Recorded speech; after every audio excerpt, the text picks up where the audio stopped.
You're listening to the Authorpreneur podcast, episode number 23.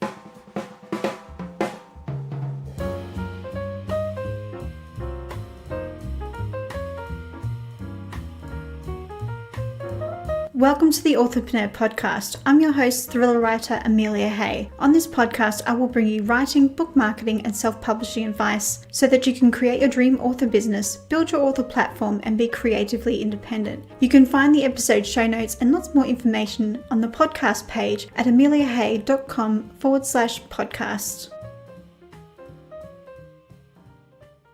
So you've reached the climactic sequence and you're wondering how to make these final scenes the most dramatic part of your novel. The answer is simple, by including a hero at the mercy of the villain scene. At this point, you've probably got a few questions floating around your mind. What is the hero at the mercy of the villain scene? Where does this scene sit within the climactic sequence? And is this scene appropriate for my story? If you found yourself asking those questions or even wondering how to write the hero at the mercy of the villain scene, then this episode is for you. Along with answering those 3 questions, I will share 3 tips on how to write this plot point. You can also expect a few examples from film and novels to help illustrate my points and to help you write your own hero at the mercy of the villain scene. So it goes without saying, spoiler alert. But before we dive into how to write the hero at the mercy of the villain scene, I want to quickly discuss what you can expect from the remainder of season 1 of this podcast. Before I dive into the writing tips, this is the 12th installment in my series on 3-act structure. If you've just joined me on this episode, then I will link the previous 11 episodes in the show notes and over on my blog. You can find the show notes at ameliahay.com/episode-023. After this episode, there are only 2 episodes left in series 1, which is focused on story structure. The episodes will be on how to write the return to the real world scene in a novel and how to structure a story using the hero's journey. So keep an eye out for these in your favorite podcasting app. Between season 1 and 2, I will transition back to weekly behind the scenes podcast diary episodes where I'll talk about my experience with revision and the next steps in the publishing journey for my thriller novels Missing and Silence. I'm also considering devoting an episode of the behind the scenes podcast diary to answering a few frequently asked questions on writing and story structure. If you have a question that you'd love me to answer on this special show, then submit your question via the form on my website at ameliahay.com/question.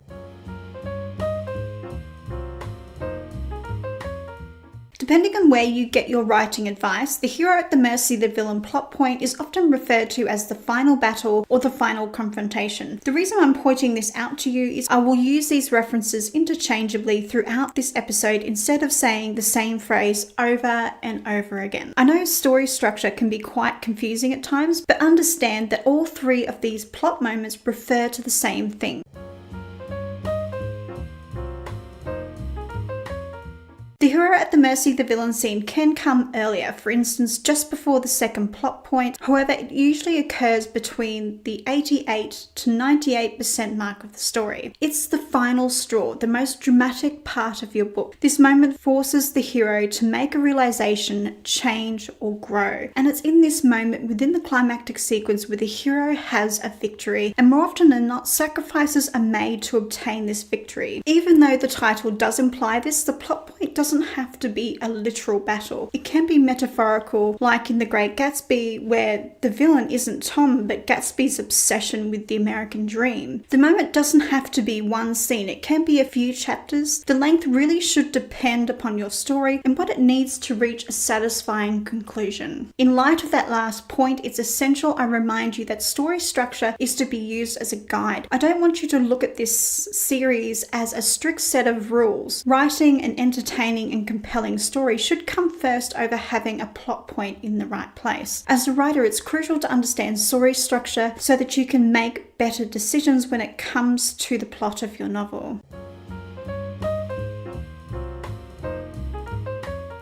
The hero at the mercy of the villain plot point is an excellent addition to any story that falls under the banner of action. For instance, action adventure, thriller, and horror. Sometimes you can find the final confrontation scene in the fantasy genre. The most famous example of a fantasy series with this plot point is the Harry Potter books. More often than not, Harry ends up confronting the villain alone at the end of the novels. However, the hero at the mercy of the villain plot point isn't suited for all genres. Generally, this event is not present within novels in the mystery or crime genres because there is a moment where the protagonist exposes the real criminal. That scene is vital to these genres because it's what the reader is wanting to see. It's why they picked up the book.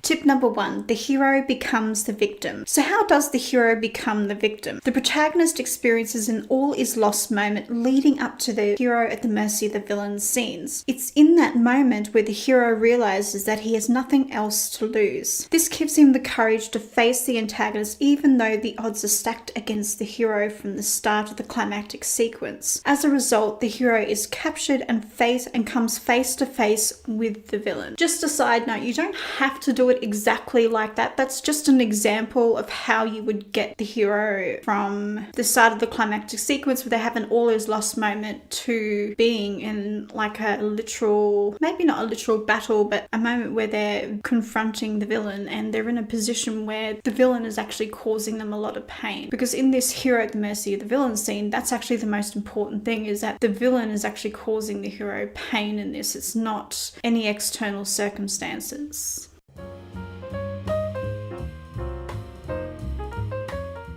Tip number 2, include the villain's speech. It's the villain's speech that's the most infamous part of the hero at the mercy of the villain plot point. These speeches can be found across film and books from Marvel to the Lord of the Rings trilogy. In the film The Avengers, we see a famous scene where Loki has a long, overconfident and almost overdramatic monologue that leads to his demise. I know this particular scene isn't technically in the right place because their midpoint of the story arc actually goes on for quite a long time. You couldn't do that in a book, but you can do that in film because it's a different medium and you can hold the attention of your reader, the viewer, for longer, whereas you can't do that in a book. This particular speech that he does eventually goes on this epic power trip and it eventually leads to his demise because he kind of almost underestimates them. Whereas in the third book in the Lord of the Rings trilogy, The Return of the King, we see the Witch King monologuing in a battlefield in a similar overconfident way, giving Eowyn time to kill him. It's a little bit more complicated than that, but you get my point. I don't want to get into battle with Tolkien fans as to who actually killed the Witch King because there's a few different thoughts behind this and they're both quite interesting, but I'm just sort of trying to look for examples to help you sort of get a better grasp of the hero at the mercy of the villain scene. The antagonist needs to be overconfident to the point where the reader believes the villain is going to win, but the villain needs to do more than gloat. Forget the evil, stereotypical Bond villain style of speech. Instead, the antagonist's point needs to make sense. The villain's speech masterfully articulates a valid point of view. In essence, it's logical, because no one does anything in a vacuum and is merely pure evil. Think of it in terms of a best of intentions with a questionable methodology situation. The reader needs to see the villain's point of view, while sympathetic, the reader needs to side with the protagonist. Vulture perfectly illustrates this point where he explains the reasoning behind his actions to Peter Parker in the climactic sequence of the film. This moment actually leads Peter to reconsider joining the Avengers and just to stick around and protect the little guy.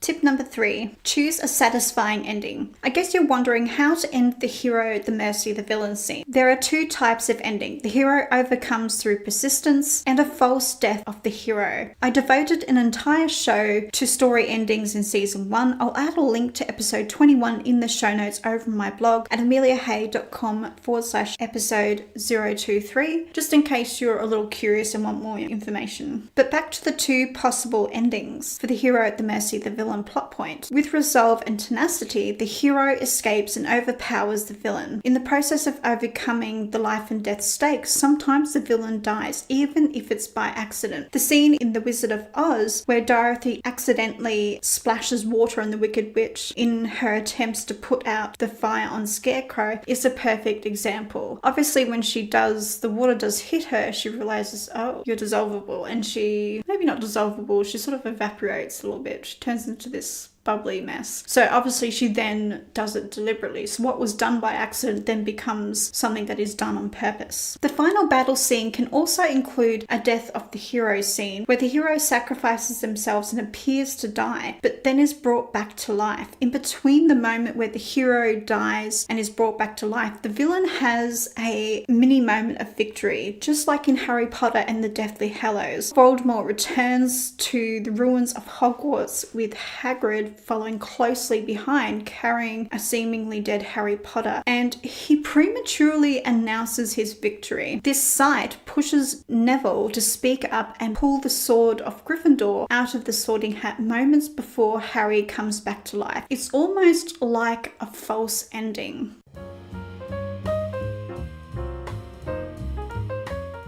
In order to write a compelling hero at the mercy of the villain scene, you need to include a moment where the hero becomes the victim, the villain's speech, and choose a satisfying ending. Now, I have an important question for you. Are you struggling to write the hero at the mercy of the villain scene? I want to hear from you. Come on over to the show notes at ameliahay.com/episode-023 and share your experiences or ask a question in the comments section, or tweet me at ameliaadhay.